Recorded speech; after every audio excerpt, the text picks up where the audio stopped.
Hi everyone, welcome back to the channel. If you're new, my name's Charlie, and yes, I'm losing my home. This is a follow-up vlog. Ollie, do you like the new house?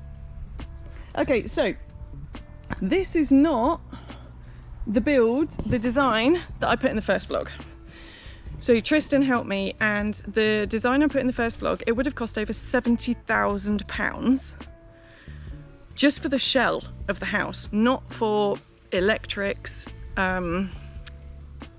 toilet, bathroom, kitchen, nothing, just over £70,000. And I was like, and you've got to be careful when you look for stuff like this, because you don't realise when you have to add on things like the protection on the roof. You know, it's things you're going to need. And then when you add it on, it just added up so much. It was just way too expensive. I just couldn't afford it. So this is a different design, which I will put up for you now so you can see what it looks like. I am going to do a vlog once everything's done. I'll show you the budget of how much it's cost, and right now, based on like it's over budget, and it can't be because I just don't have the money. So I'm working on things. I'm having to make changes. So I feel like separating that side to my side. I knew my garden was big, right? I knew it was big because I didn't want to go in a bungalow for like a dying person. But I didn't realise it was this big, because I thought, oh no, if the fence is up, it's not going to be as good for Ollie. You know, it's not as much space to throw the ball. There's plenty of space. Also, this is absolutely big enough to rent with the property. So I feel really good about that. And I want to have decking coming out, but I'm not sure. I don't think I'm going to be able to afford that now. And to be honest, I might need to cut back on some other things to get the deck in, because this step down is just too risky for me. Yeah, I put my day job first, and I didn't work on my action points for the build. Like you see there, how that bit is higher off the ground, like the screws into the ground, the frame, there's a gradient. So I had action points to do on that I didn't do because I was working on my day job. It's not going to be built until mid to end of August. Now, hey, leave it. Hey, leave it. Focus. Ollie, focus. Yes, good girl. Where's your ball? Where's your ball? Go fetch the ball. This is another positive. Watch this. Look at her bumps. It's so cute. Sometimes she goes under it. Oh, you cheated. You cheated. Oh, ow. Oh God, that hurt my arm. Yep. Oh, hand. Yes. I feel good that obviously this is going to be great for all the animals. Solar panels. To have solar panels for this, that will mean that I have electricity year round. But it's just me. Like, I don't use much electricity. I do have the TV on all the time when I'm in bed. And when I'm not in bed, I'm on my computer all the time. So I don't use much. I'm not going to have a washing machine in there because of the water. I was trying to remember why. So what am I talking about? Oh, solar panels. £30,000. This is that when you see the house, that's not costing me £30,000. So solar panels, £30,000. It's so expensive to go off grid. I'm like, I can't afford that. Then I looked at, okay, so I can't be connected to that property. So how do I, okay, so then I have to have a separate electrical connection from like the road. But then you need different planning permission, and it completely changes this, because this is less than 30 metres squared and it's 2 metres away from the fence line. I don't have to have planning permission, which is great. But if I have to have a separate electric connection, it has to be registered as a separate address, and it's a nightmare to do. So I'm like, I can't do that either. So haven't quite solved the electrical situation. I think, to be honest, what I'm going to do is I'm going to connect it to someone else's property and contribute towards their electric bill.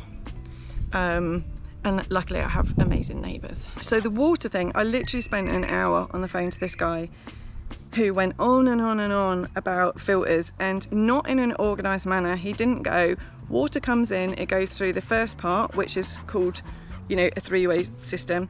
Then it goes through the UV system. He didn't do it that way. He went all around, like all higgledy-piggledy. And I'm very organised, like I was making notes. So it took me a while to go through the notes to put it in the right order. And I was like, how much is it going to cost? Over £1,600 for me to have rainwater that is suitable for then drinking water.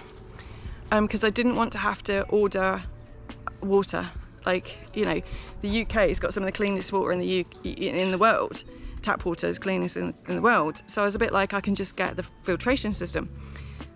But then, so I asked him about, well, if it's a filtration system, so it's basically a machine, there's a filter, there's a pump, machines need to be serviced. How often does it need to be serviced? And at that point, he wobbled. And then was saying to me, oh, there's loads of variables, you know, it depends on the sun, it depends on how much water's pumped through, it depends on this, depends on that. And I'm like, no, I understand there are variables. Like with trucks, you know, you can either service a certain mileage or you can service at certain intervals. But say, for example, your vehicle does less than 50,000 miles in 5 years, you still need to service it. It doesn't matter what the weather is or what roads it goes on, it still has to be serviced. But he couldn't answer the question. And then I said to him, how do you service it? Because do you provide that service? Because I thought, oh, you know, I'll need to pay a monthly fee. Sorry, like per annum for like, I thought it was going to be like a service every 6 months or 12 months. So I thought, oh, I'll budget for that. But he was like, you can do it yourself. And I was like, right, how do you do it? Oh, you have to completely empty it. You have to chlorinate it. You have to scrub it. You have to drain it through. I can't do that.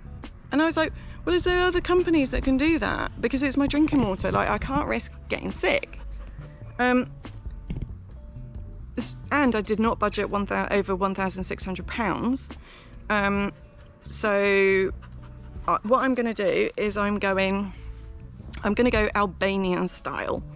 I'm going to use a water system for washing up, washing my hair, washing my body, Albanian style. Okay, so I don't need it to be like drinkable. And then I'm going to have to order bottled water. So I didn't want to do that because I need the small bottles because of my hand pain and just how weak and feeble I am. But it's a solution and it's a lot cheaper than £1,600. The toilet is still absolutely fine, but I budgeted £3,000. The prices have gone up. It's going to be like £4,000. And that's for a toilet that they use in Norway that is a incinerator. So there's no waste, like you don't use water. And like for a family of 4 for a month, in a teacup you get like that much like grit that has no germs on it, nothing. There's no human waste in it at all. It's completely clean. So that's really, obviously that's up by £1,000, and I'm not even sure that includes fitting it. They have to come out and fit it. So obviously I have to have my toilet. The log burner, I budgeted £1,500 for the log burner and to get it fitted. So I have found a guy that's got really good reviews online that I'm going to contact. But the problem I've got is this is not going to be built. It takes like a day, max 2 to build, and it's not going to be built until mid to late August. Well, I need to know the dates because it's got to be painted inside and out, which I didn't understand. I just suddenly one day I was like, well, hang on a minute, if it's wood floor and Ollie comes in with mud on her paws because she's been digging, it's going to stain the wood. And they were like, oh yeah, you'll want to paint it, like lacquer it. And I'm like, so when it arrives, I've got to get it treated outside, which it was one of the options when you buy it, so I selected that. So it's got to be treated on the outside and it's got to be painted on the inside before anyone can come in to do electrics, the toilet, the log burner. So so I was a bit like, I didn't plan for that. So I'm desperate for a date. Like, I'm waiting for a date to confirm so that whatever date it gets built, I'm going to leave a little bit of lead time for things to go wrong. You're a bit puffed. Leave a bit of lead time for things to go wrong. Then it's got to be painted, then I've got to get the people in. The hardest thing that I'm finding, which was part of my meltdown, is simple things like packing my house. Even though I've already downsized, you know, when I faced facts that I only live in 2 rooms, I'm massively downsized. Simple things like packing my house. I don't have the energy for it. Larissa has been a great help. So Larissa was like, do 1 drawer, try and do 1 drawer a day. So I was like, okay. And because I've got time, that's what I'm gonna try and do. I'm gonna do 1 drawer a day. So in summary, I totally underestimated that this is literally a build, because I was like, well, I'm just ordering it just arrives, it's done.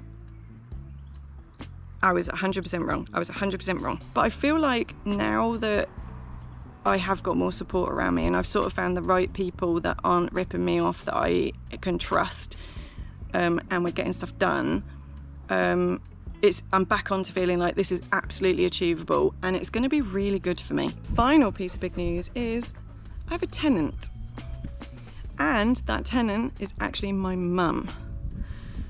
So I am hugely relieved. My mum actually, before I was coming into a different financial situation, said that she wanted to move to Stoke. So she is not doing this for me, because I couldn't have that.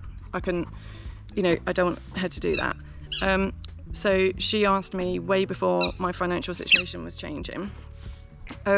So my mum is going to be my tenant, which I think you can all agree is going to be amazing. And my mum is so happy. She loves Stoke, loves the people. She's got more of a social life up here than what she did in Weymouth. Like Sunday's car boot day, Wednesday we see Auntie. She loves it here. So huge weight off my shoulders. She has declined. She's declined a bit, so I think it's good that we're near each other. Ollie is starting to give me alerts that I need to shut up and rest, so I'm going to do that. Thanks for watching. Oh, more updates to follow. I'm really happy. I think this is a solution is amazing.